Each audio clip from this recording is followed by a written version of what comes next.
Happy New Year and welcome to the Love Lessons podcast, a space for you to invest in your most important relationships 20 minutes at a time. Today I sit down with Jules Jacob, founder of Tackling Anxiety Together. Jules, Happy New Year. Happy New Year to you. Thank you for joining us on the podcast. Thank you. Tell us a bit about your story and particularly around anxiety. Have you always suffered with anxiety? Well, I probably would identify that I started suffering from anxiety when I was in my early 20s, but I think probably before that I was a little bit anxious but didn't notice it. It was just one of those things, teenage kind of angst and things like that. But I probably started, or I would recognise that I started properly suffering from anxiety in my early 20s. So before that, I think there was nothing that would stop me doing anything, really. But in my early 20s, what it felt like just out of nowhere was I just started suffering from panic attacks. It was very bizarre. There'd been a couple of things leading up to that which were slightly negative life scenarios, but it just one day I got a panic attack completely out of the blue, and I just didn't know what was happening to me. I had no idea what was going on. I thought I was going to die or pass out or something. And then after that point, I remember kind of really trying to scramble to understand what was going on. And so in that, I'd be thinking about it all the time, because I'd never heard of anybody else who had this experience. And so I thought I was the only one. And then my coping mechanisms to start off with were trying to avoid anywhere that I thought I couldn't get out of. So the way of dealing with the panic attacks, which seemed to come on at random situations, was I would compartmentalise them as into being in certain situations. So I was living in London at the time, and so I avoided going on the tube because I couldn't get off the tube if I needed to, and then it got worse and worse and worse, as in it just started happening in random places. So at first it was just kind of panic attacks. Trying to work out what it was and analysing it, but never really coming to any answers. And I'd go through stages of feeling more anxious than others. Other times there was nothing particularly that I could say apart from situational stuff that would spark it off, but it was always this question of what's going on inside of me, and it seemed to be getting worse. And this probably went on for about maybe about 12 years. So I didn't really speak to anyone about it. At the time, I had a job here at Holy Trinity Brompton, and I was working as a youth pastor, and I would be doing all this kind of speaking from the front about my faith and how good God was, but then also at the time feeling really fearful. So that brought into this kind of scenario where I just thought I was being a hypocrite and there was something wrong with me, but it was very secret. It was like I had a front life of being I'm all okay, but underneath I was gradually getting worse and worse and avoiding more and more situations that I thought would bring on panic or anxiety. In the midst of all of this, I've got 3 children, but I had 2 of them, and I really got to a point after I'd had my second one, not long after it, where I was really unwell. I remember saying to my husband Ben, I was like, I really feel very, very unwell. I would look back at my life at that point where there was only certain places I would go. I would almost describe myself as being a bit agoraphobic.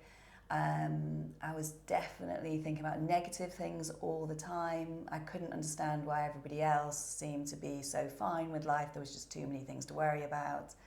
I think I was quite angry a lot of the time, felt quite abandoned by God, I think, and I just really wasn't in a good space. I probably was anxious all the time by that point. And then I got to the stage where I was anxious of the night time. Now you can't avoid night times. Mm-hmm. So, and I'd really got into this overthinking, very deep thinking scenario, and I was convinced I was going to go mad. So this wasn't a great place to be. So I eventually just said to Ben, I said, I really don't feel well at all. And I couldn't describe what it was, but I just knew I just wasn't well. And at the same time, I'd prayed about this for a number of years, on and off. And I remember having prayer and then getting some release and feeling better, but it didn't feel as though I had any skills to cope with the anxiety. So I kind of, even though I said I felt as though God had abandoned me, I don't think he had completely. I knew he was still there, but I just didn't know how to live life, really. I got to the stage where I was like, right, God, I really don't know what else to do now. What do I need to do? And praying again. And on that, it was really clearly on that day I was praying, and after I'd spoken to Ben about not feeling so great, and I opened the Bible, and my Bible reading notes fell on Romans 12 verses 1 and 2, which is, do not conform any longer to the pattern of this world, but let God transform you by changing the way that you think. So the translation that I was reading at the time was changing the way that you think. And it just jumped out at me. And I think in the next space of the next 24 hours as well, this thing of changing the way you think just kept coming to my attention, and also the same Bible verse. The next day, it felt like it was the next day, I went to go and see a doctor, a really lovely guy. Went in and started talking to him to anybody the first time about my panic and anxiety. And I was actually having a panic attack while I was talking to him. And he just sat and he just listened. He just listened, didn't interrupt. And he just stops at the end. When I stopped, he just kind of looked at me and he was like, right, he says, okay, you need to change the way that you think. And I was like, those couldn't have been better words for me at that moment, because I was like, okay, yes, I've been given some instructions. But also I knew God was in it, because he'd said it, this Bible verse had come up the day before. So that was like a massive light bulb moment. And after that, for the first time in a long time, I felt hopeful. I thought, there is something that can be done there. But this was the start of a bit of a journey. So originally, it's right at the start, I went on medication for a little while. The SRI ones, which inhibits your serotonin, I think, and then which was helpful. I was a little bit kind of not wanting to, but I remember this really lovely psychiatrist guy as well said, well, it's like putting stabilizers on the bike. You've got to learn how to ride the bike again, and your body's producing so much adrenaline that you're finding it hard to think in a very rational way without some sort of massive adrenaline kind of spurt. So, because I was in fight and flight constantly at that point. So he said, this is really good, because what it'll do is it'll just stabilize the chemicals that are going on in your body. So I was like, okay, let's do that. So started off on that and then also saw a cognitive behavioral therapist. And she was fantastic, because she was just really helpful in unpacking what panic was. And that probably for me was the biggest thing to start off with, was how do I manage these really scary feelings? Because that was the thing that I was most scared of. At the time, I didn't really know what was driving those feelings, but it's the feelings that are scary. So she unpacks that, and I also read a brilliant book called From Panic to Power by Lucinda Bassett, which I talk about quite a bit on the course. And from that, I got better quite quickly, I think, because of the feeling of being hopeful, of having strategies, and just like getting to that point was like, I'm willing to try anything to get rid of this anxiety. The feelings of being uncomfortable, of challenging anxiety felt much better than the actual feelings of feeling so anxious. So I was like, I'm ready to try anything. I was just a place of complete surrender. So that was the start, and then after that, I think it was just a case of anxiety is like layers of an onion. So it was kind of like unpeeling the layers of an onion. So it was like the top layer was the feelings of anxiety, and then I started to understand what was driving those feelings, and I can't say it was a linear straight line or an upward curve to I'm totally free now. It was a case of getting better, having a quick surge of getting better, then plateauing, and then like, okay, there's another challenge that I need to overcome. And at that time, I didn't have a doctor. I'd come off the medication, which was which was good. But I was just like, okay, where do I go next? And it was just through reading the Bible, listening to podcasts, reading books, that I just felt as though there was always a key to open another door. And that's where God really led me. It was just at the time when I was like, oh no, where do I go next? That something would happen that would kind of open the window and right, there's another step, there's another way ahead.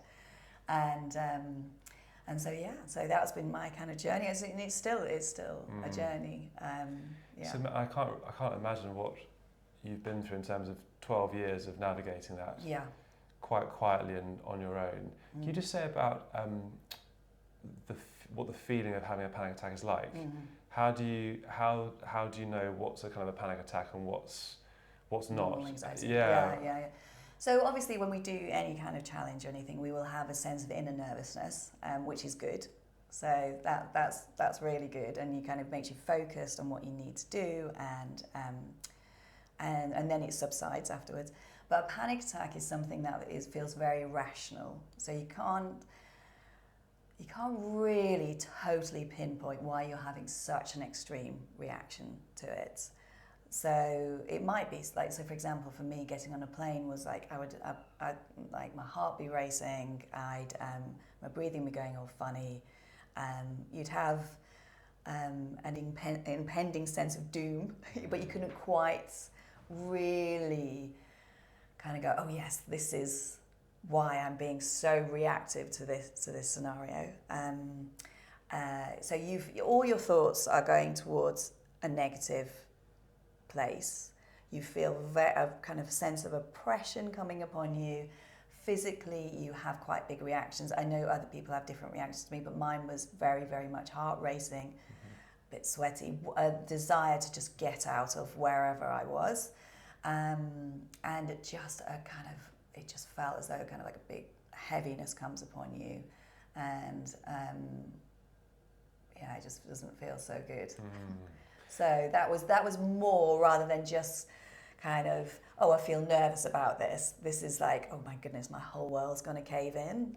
So that's what I would describe a panic attack is. And then I thought your way of explaining anxiety, kind of like layers of an onion, is so helpful. Can you just say a bit more about how your understanding of anxiety like that has then shaped the way that you respond to it and kind of tackle it? So I'm going to make it really simple, because I need to make it really simple in my mind, because there's lots of different reasons why people are anxious, and I'm not trying to be a healthcare professional or a psychiatrist or anything to help kind of unpack what the big deal of anxiety is.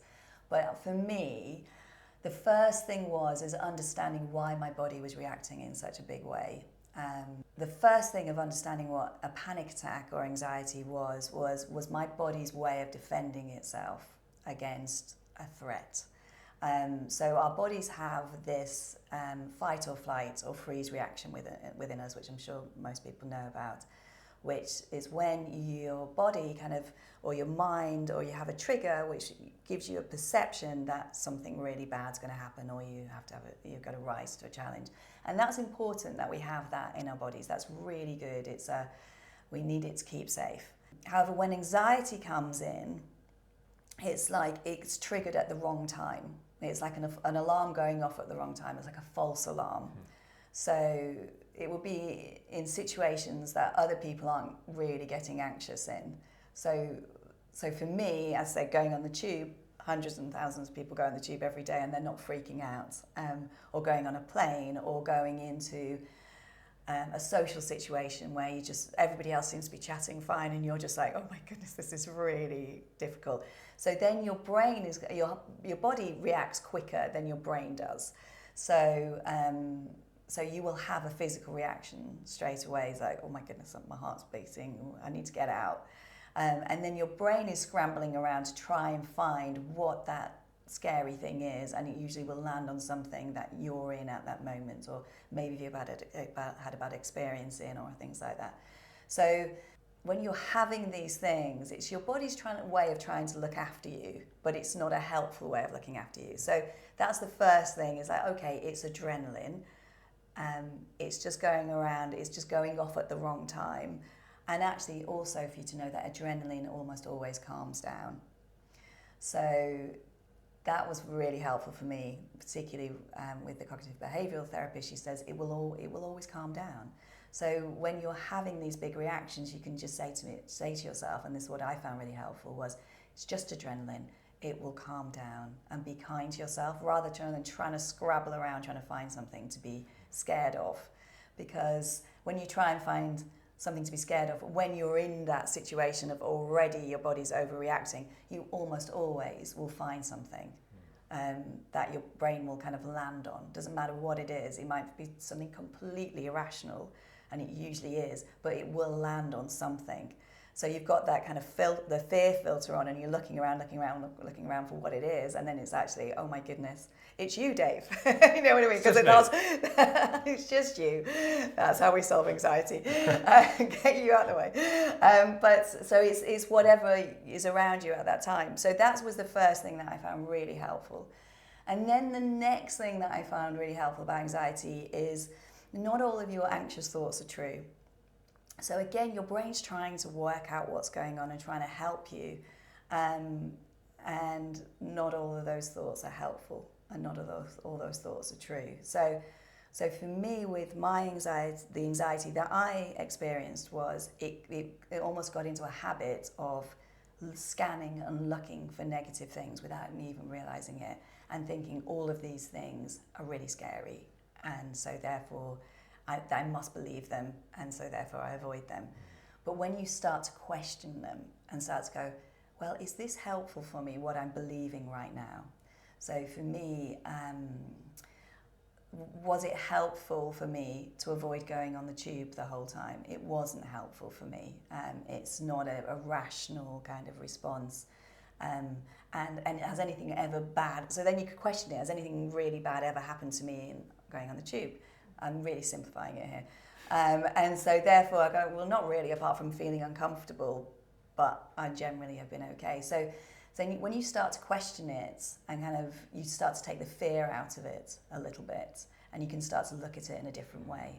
So often in cognitive behavioural therapy, there's this kind of circle that they look at, where it's thoughts, then feelings, and then behaviours. So you may have a trigger thought of, I don't like this scenario, so I'm going to avoid it. And then your feelings like, oh yeah, it's terrible. And then your behaviour is like, I'm going to avoid it. But then you can break into that thought cycle. So you can go, the thought, the trigger's not very nice trigger or whatever. But then you can start to go, but is that true, what I'm thinking? And then your feelings are less intense. And then you can kind of go, actually, I can do a different behaviour than what I've done before. And maybe I can question it, and maybe I can challenge it. And then you have a different outcome. And then your feelings follow up the different outcome, and then the thoughts become different. So they're all mixed together. So that's basically what I found helpful with anxiety was originally it's just like a bad habit that's got out of control, that's been trying to help you, but actually it's hindering you now. A lot of people who suffer from anxiety are quite analytical and good problem solvers. But what we're doing is we're using those really clever gifts and turning them in on themselves. So instead of kind of solving a problem, you go into an endless cycle of worrying about everything, or you're analysing everything all the time, and actually just sitting there analysing and worrying about stuff is not helping you at all. You have to break that cycle, and kind of through questioning, through action, through putting new thoughts in. And it feels like anxiety has kind of gone through the roof in multiple generations, to the point where the generation coming through, almost known as the, kind of the anxious generation, there's been kind of writing on that. What do you see as like the trends, so that you've really helpfully kind of unpacked what an individual experiences, but are there kind of broader trends that you're seeing linked to anxiety with the different generations? I think we're starting to recognise what it is. So there are people who have been coming on tackling anxiety who are much older now, and who are probably 60s or 70s, and they're like, oh my goodness, I had no idea what this is actually anxiety. And so they've been kind of avoiding stuff and doing things and kind of coping in their own way for a number of years, but not knowing what it is. And then there's the younger generation, which anxiety is the number one buzzword, and it's everybody's owning their anxiety. And so the way we respond to things today in this society is, oh, you've got anxiety. That's like almost a diagnosis now, and you end up just kind of living in the confines of your anxiety. You know, at schools, I think, people are trying to help students and things like that, but sometimes these children are being told that they can avoid things, and perhaps there's something really wrong with them, when that's not always helpful. And I think also in today's society where there is a lot of fear, particularly since COVID, where the newspapers are giving us fear all the time, and then you're also in this place where you don't have any privacy at all, so there's comparison going on, so there's a lot of comparison anxiety, a lot of health anxiety, a lot of social anxiety, you name it, there's an anxiety for everything. My generation, and probably the one before and then going forwards, we've been brought up in a society of being comfortable. Like the number one thing to be in society is to be comfortable and to be at ease and to be happy, and that's our number one goal. That's like hallowed ground. And actually, when you make life comfortable, you then shrink back and you only do things that you're comfortable with. Whereas actually one of the best things you can do to break through the anxiety barrier is make yourself uncomfortable and take on challenges and build up your self-esteem. So a lot of the time you're seeing people and they've been like me, like they've avoided things that have made them uncomfortable, and it's the fear has just got worse and worse and worse and worse. And actually, by starting to challenge yourself and starting to kind of go, what are some strategies that I can learn, and who are the good people that I can surround myself with? What am I putting my focus on? By changing your perspective, but just kind of going, I want to break out of this. I have to do something. I have to do something. Yeah. Then you start to see that starts to be the antidote, because then you get a feedback of, actually, I can do some things, even though it feels uncomfortable. And then your self-esteem starts to build, get stronger, and actually you feel more courageous, and then it starts taking the bricks out of the wall of anxiety. So with all of the different anxieties, by kind of learning new stuff, which is coming up because we're looking at it more, and by learning strategies and tips and talking about it, I think it's always good to talk about it, because otherwise inside your brain it's kind of everything's getting out of perspective. But not just stopping at the talking, is like, right, what can we do about it, and how can we inspire one another to move away from anxiety? And talking about kind of courageous actions, I mean, you didn't just tackle your own anxiety, you're now helping hundreds, thousands of other people do the same through tackling anxiety together, which you've mentioned. Just tell us a bit more about the course and kind of how it came into being, the way it's particularly formed. Yeah. Just say a bit more about that. Yeah, so I think because I'd suffered from anxiety, obviously, I knew what a torment it was. So when I first started kind of moving away from it, I was like, oh my goodness, there's a way out. And I started telling everybody, I was like, oh my goodness, there's a way out of anxiety. And so I started doing some talks about it, and then just meeting up with people and things like that. It was bizarre, because when I first started suffering from anxiety and panic attacks, I didn't know anyone else. I mean, I literally thought I was the only person in the whole world who had anxiety. And then when I started getting better, I realised that there were a lot of other people who were suffering from it as well. And so that kind of went on for a couple of years. And then I just got this kind of idea. I was like, gosh, it'd be really great to do a kind of group for people who are suffering. At the very base, knowing that they're not on their own in this, and they're not going mad, and there's not something really wrong with them. Basically, so that they wouldn't have to go through what I went through. And but then I also got the fear that I wasn't a healthcare professional, and who am I to try and start doing this? But one of the things that I found really helpful, one of the first things that I found really helpful was reading this book, Panic to Power, written by a lady in America, who had suffered from anxiety herself and had found a way out of it. And I just found that so hope-inspiring. And also it started to bring up courage in me as well. So I just thought, why don't we just go for it? And I remember praying about it, and I was like, God, I'm not good enough. And I was reminded of the story with Jesus, with the 5 loaves and 2 fishes. Is that the right way around? I usually get it the wrong way around.